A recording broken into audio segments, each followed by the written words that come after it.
ഇത് 1 kg വന്ന black forest കേക്കാണ്. ഓർഡർ തന്നിട്ടുണ്ടായിരുന്നത് നമ്മുടെ കണ്ണാട് വീടിൻ്റെ അടുത്തുള്ള സൂസൻ ചേച്ചി കേട്ടോ. പ്രത്യേകിച്ച് ഡിസൈൻ ഒന്നും പറഞ്ഞിട്ടുണ്ടായില്ല കേട്ടോ. പിന്നെ പിള്ളേർക്കാവുമ്പം എന്തെങ്കിലുമൊക്കെ ഡിസൈൻ കാണുമ്പോൾ ഒരു സന്തോഷമല്ലേ. കേക്ക് കൊണ്ടുപോയി കൊടുക്കണമായിരുന്നു കേട്ടോ. ഞാനുട്ടിനെ രാവിലെ ട്യൂഷൻ ക്ലാസ്സിൽ കൊണ്ടാക്കിയിട്ടാട്ടോ ഞാൻ ഷോപ്പിലേക്ക് വന്നത്. കേക്ക് സെറ്റാക്കി കുറച്ച് ഫോട്ടോസൊക്കെ എടുത്തപ്പോഴത്തേക്കും ട്യൂഷൻ ക്ലാസ്സിൽ നിന്ന് വിളി വന്നേ. കൊണ്ടുപോകാനായിട്ട് കേക്കും പാക്ക് ചെയ്ത് നേരെ ട്യൂഷൻ ക്ലാസ്സിലേക്ക് വന്നു കേട്ടോ നാനുട്ടിനെ വിളിക്കാനായിട്ട്. രാവിലെ ചെറിയ മൂടലായിരുന്നെങ്കിലും പിന്നെ നല്ല വെയിലായിട്ടോ. ഇതാട്ടോ നമ്മുടെ ബർത്ത്ഡേ ഗേള്. കേക്കും കൊടുത്തിട്ട് നേരെ വീട്ടിലേക്ക് വന്നു കേട്ടോ. ചോട്ടും ഉണ്ടായിരുന്നേ. അപ്പം ഞങ്ങളെ കണ്ടിട്ട് ആൾ ഒളിച്ചിരിക്കുകയായിരുന്നു കേട്ടോ.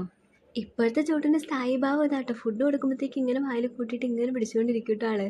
മമ്മീനെ ഞാൻ രാവിലെ വിളിച്ചപ്പോഴത്തേക്ക് നിങ്ങൾ എപ്പോഴാണ് വന്നേന്ന് ചോദിച്ചുകൊണ്ടിരിക്കുകയായിരുന്നു കേട്ടോ ചോട്ടൂസ്. കഞ്ഞി കുടിച്ച് എൻ്റെ കഴിച്ചാൽ മതി എന്നൊക്കെ പറഞ്ഞിട്ടാട്ടോ കൊടുത്തത്. അപ്പോൾ ഓക്കെ എന്നൊക്കെ പറഞ്ഞാൽ അവിടെ വെച്ച് നാനൂട്ടി കൊടുത്താൽ കഴിക്കുമെന്നൊക്കെ പറഞ്ഞാൽ നാനൂട്ടി ചിക്കനൊക്കെ എടുത്ത് കൈ പിടിച്ചേക്കുവാണ്. കഴിച്ചില്ലെങ്കിൽ ഞങ്ങളിതേ പോകുകയെന്നുമ്പോഴത്തേക്കും ഡോറിൻ്റെ അവിടെ പോയി നിൽപ്പായിട്ടോ. അപ്പോൾ നാനൂട്ടി അപ്പുറത്തെ സൈഡിൽ കൂടി പോകുമെന്ന് പറഞ്ഞിട്ട് അത് ആക്ഷൻ കാണിക്കണം. വായിൽ ചോറ് നിറച്ച് വെച്ചേക്കാണ്. അതുകൊണ്ട് മിണ്ടില്ല കേട്ടോ ആള്. ഓൺലി എക്സ്പ്രഷൻ മാത്രമേ ഉണ്ടായിരുന്നുള്ളേ. നാനൂട്ടി ബാക്ക് സൈഡിൽ കൂടി പോകുന്നുണ്ട് തിരിച്ചു വന്നതിൻ്റെ ആഹ്ലാദ പ്രകടനം കേട്ടോ കാണിക്കുന്നത്. രണ്ടുപേരും കൂടി ഉരുണ്ട് വീണു എന്നാട്ടോ ഞാൻ സത്യത്തിൽ വിചാരിച്ചത്. എന്തോ ഭാഗ്യത്തിന് വീണൊന്നുമില്ലേ.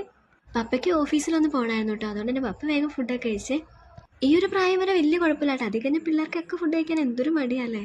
മമ്മിയാണെങ്കിൽ നമുക്കുണ്ടാക്കുന്ന തിരക്കിലായിരുന്നു കേട്ടോ. പിന്നെ ഞാൻ ഒരു കപ്പ് കേക്കും കുറച്ച് ചോറൊക്കെ ഇരുന്നങ്ങ് കഴിച്ചേ.